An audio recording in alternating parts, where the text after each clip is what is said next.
Hey, good morning, friends. Mark Holmes here with my buddy Cowboy Joe Boo. And as always, thank you guys for watching, commenting, and subscribing to the Joe Boo Sports Report. Without you guys, this literally does not work. Let's get open for business here on this Friday morning of Conference Championship weekend. And sadly, we ain't in it. We had hoped to be in it. We had a chance to be in it, but we ain't in it. Thank you for joining this morning's edition of Don't Sleep on the Dallas Cowboys, because you literally cannot sleep on the Cowboys. Things happen late in the evening, late at night, first thing in the morning, so you want to be up to speed with all that is America's team. And in this first week of the season, we as fans have been pissed because the thought of having Scott Linehan coming back and Jason Garrett and his ass-eating grin of being all proud at the postseason conference of I'm happy about the team competing. Those guys, it's a good group. The coaching staff, that everything is wonderful. To the Jerry's calling Jason to the office here. Jason walking it back, rumors, and let me preface this too. When I talked about Sean Payton to the Cowboys, it wasn't something I came up with. I'm reporting what somebody else has been talking about. I don't think Sean Payton would be coming to the Dallas Cowboys. However, there is a connection. He does have ties to Dallas. His family lives in Dallas. He worked in Dallas. He made Tony Romo. He's worked for Jerry Jones. There's always possibilities. And people say, well, people won't work on Jerry. Well, Bill Parcells worked under Jerry. Sean Payton worked under Jerry. So nothing is beyond. But definitely the Dallas Cowboys are doing what the Cowboys do. They're taking their sweet damn time to do something that they are not just going to react right away because we want them to. We wanted to fire Scott Linehan and leave his ass in L.A. after the game. Cowboys aren't going to do that. Regardless of how Scott Linehan did, he's still part of the Dallas Cowboys family. So they're trying to afford him some time to maybe get another gig, if that's possible. See if there's anybody out there who wants to hire him. And excuse me, still have this cold that I've been fighting for a while. Give him an opportunity to find someplace else, as well as look for who is going to replace him. Think about how long, way too long, we dealt with the Dez Bryant situation. We looked at signing Sammy Watkins. There were rumors of that. And yet we still had Dez Bryant there until way too late. Unfortunately for Dez, when he finally got released, all of the money, all the primo locations that he could have gone were already gone. So the Cowboys are doing what they do. Think about when we had Monty Kiffin. They brought in Monty Kiffin because they really wanted to get Rod Martinelli. Rod Martinelli was his assistant. And when the defense failed, they didn't fire Monty Kiffin. They actually made him assistant head coach, and they put him in an office someplace, never to be heard from again. And they promoted Rod Martinelli.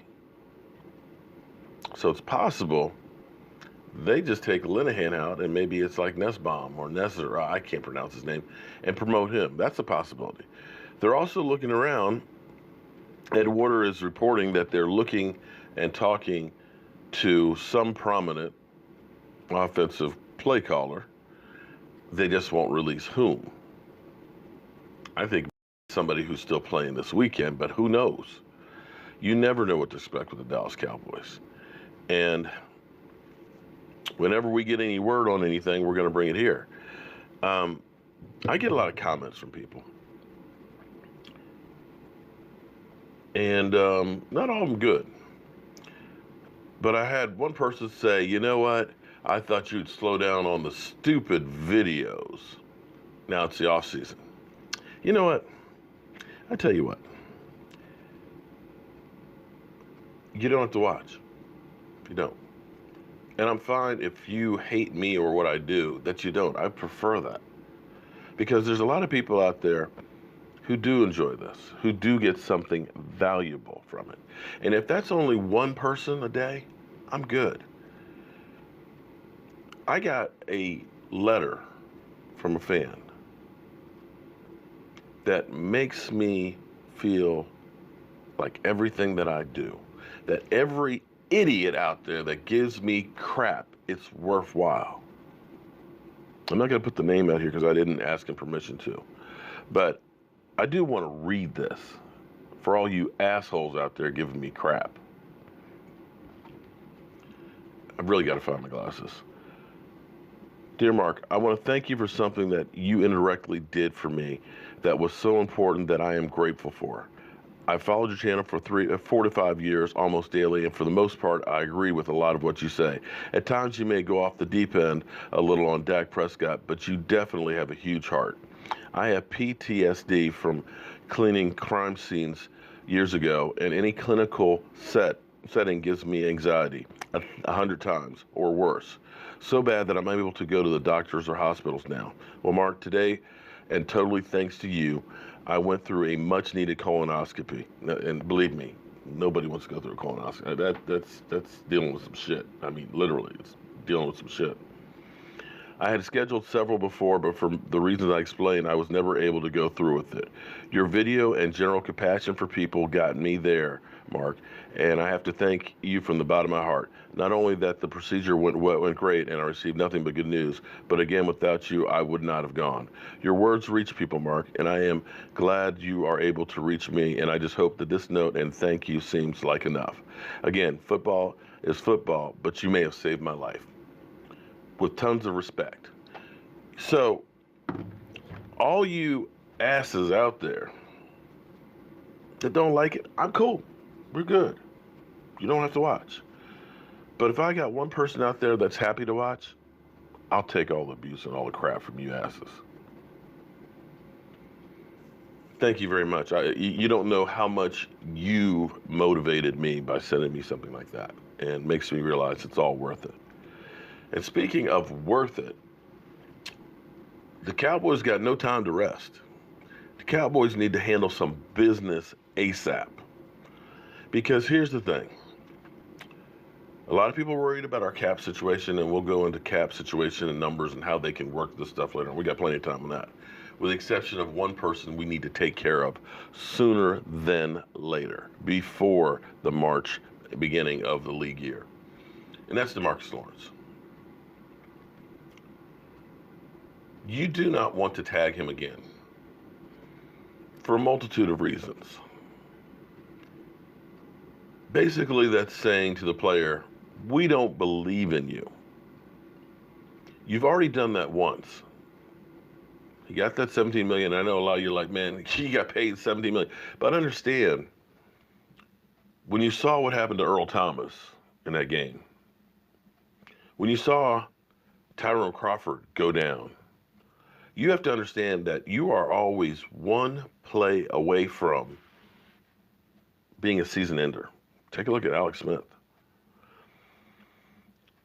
And that franchise tag is a 1-year deal. Yes, you're getting paid big that year, but there's no security. The Washington Redskins did that with Alex Smith. Excuse me, Kirk Cousins. They franchise tagged him twice.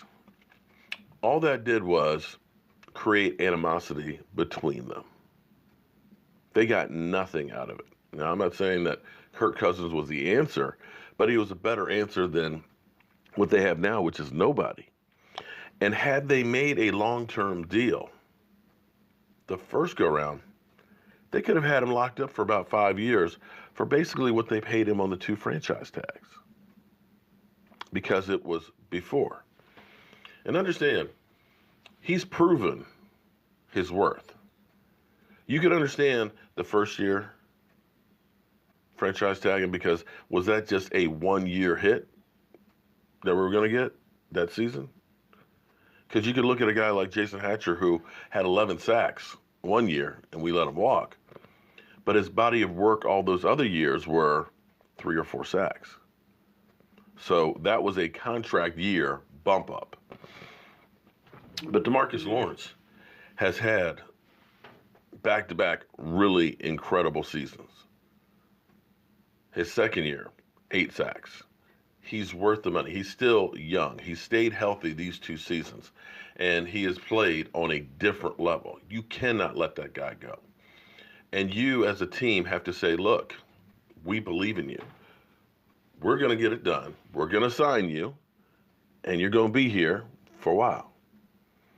If you don't, yeah, you can tag him. And he probably will play under that tag because he doesn't really have a choice. But it's just going to create a distraction in the locker room, and it's going to take the guys that are in there and say, well, damn, if they do that to DeMarcus Lawrence, what will they do to me? I ain't on that level. So you need to get this thing done and get it done sooner than later.